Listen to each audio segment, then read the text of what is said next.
आतापर्यंत अनेक राज्यकर्ते झाले मराठा समाजाचे.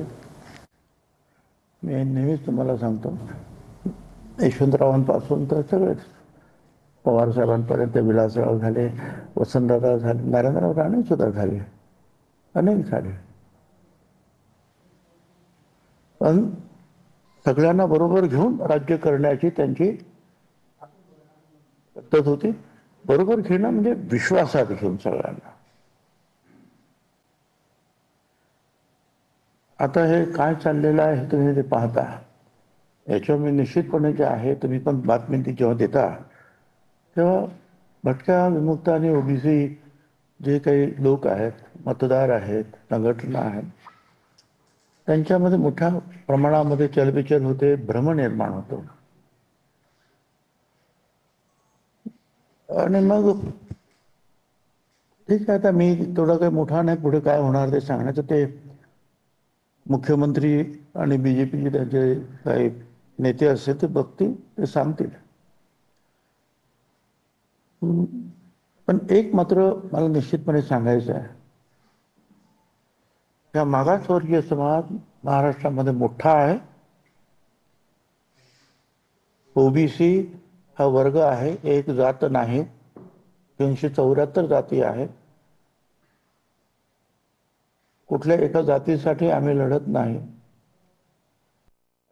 वेगवेगळ्या जाती ज्या आहेत त्यातले लोक आत्महत्या करतात, हे पण आपण पाहायला पाहिजे. यापूर्वी सुद्धा मागच्या ज्या वेळेला असेंब्लीची निवडणूक झाली त्यावेळेला त्यांनी सांगितलं की आम्हाला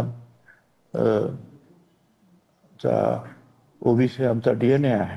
आणि खरं आहे, 60-70% ओबीसींनी त्यांना मतदान केलं. मला काय आता कल्पना नाही त्यांना आता त्या मतदानाची किती आवश्यकता आहे की नाही, काय त्यांचं ठरतं आहे, बघते काय करायचं ते. पण याकडे मी त्यांचं लक्ष मात्र जे आहे वेधू इच्छितो. कालच्या या सगळ्या भेटीमध्ये विखे पाटील हे असं बोलले की जेव्हा ओबीसीला आरक्षण दिलं गेलं त्यावेळेस मराठा समाज आणि कुठलाही आरोप केला नाही किंवा विरोध केला नाही. ओबीसीच्या आरक्षणाला धक्का लागत नाहीये, त्यामुळे भुजबळ साहेबांनी आता विरोध करू नये अशा पद्धतीची प्रतिक्रिया दिली. हो, EWS जे दिलं ते खास मराठा समाज इथे, पाटीदार पटेल गुजरातमध्ये, पुढे जाट वगैरे यांना समोर ठेवूनच ते आरक्षण दिलं होतं. आम्ही विरोध केला नाही. मराठा समाजाला 3 वेळा आरक्षण देण्याचे कायदे पास झाले. प्रत्येक वेळा आम्ही पाठिंबा, आम्ही पण कुठे विरोध केला. आमचं म्हणणं एवढंच आहे की तुम्ही वेगळं आरक्षण घ्या, तिथेच सगळी गर्दी खूप आहे. आणि तुम्ही जर आलात तर तुमचाही फायदा नाही, यांचाही फायदा नाही. आता बोलताना ते आरक्षणात धक्का, कसा धक्का लागत नाही? खोटी सर्टिफिकेट जे आहेत घेत आहेत एका दिवसामध्ये.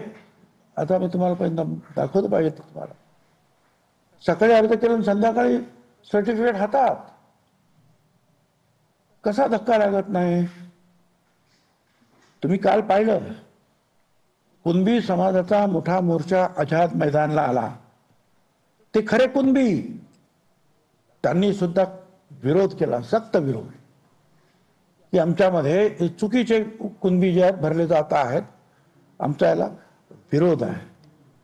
आगरी समाजाचे मोर्चे निघत आहेत, वेगवेगळ्या समाजाचे संपूर्ण महाराष्ट्रामध्ये मोर्चे निघत आहेत. कारण आमच्याकडे 374 जाती आहेत, वेगवेगळ्या जातीचे ज्या संघटना आहेत, नेते आहेत, ते वेगवेगळ्या प्रकारे जे आहेत, कोण मोर्चे काढतायत, कोण भाषणं करतायत. आपण पाहतात हे काय चाललेलं आहे. त्यामुळे धक्का कसा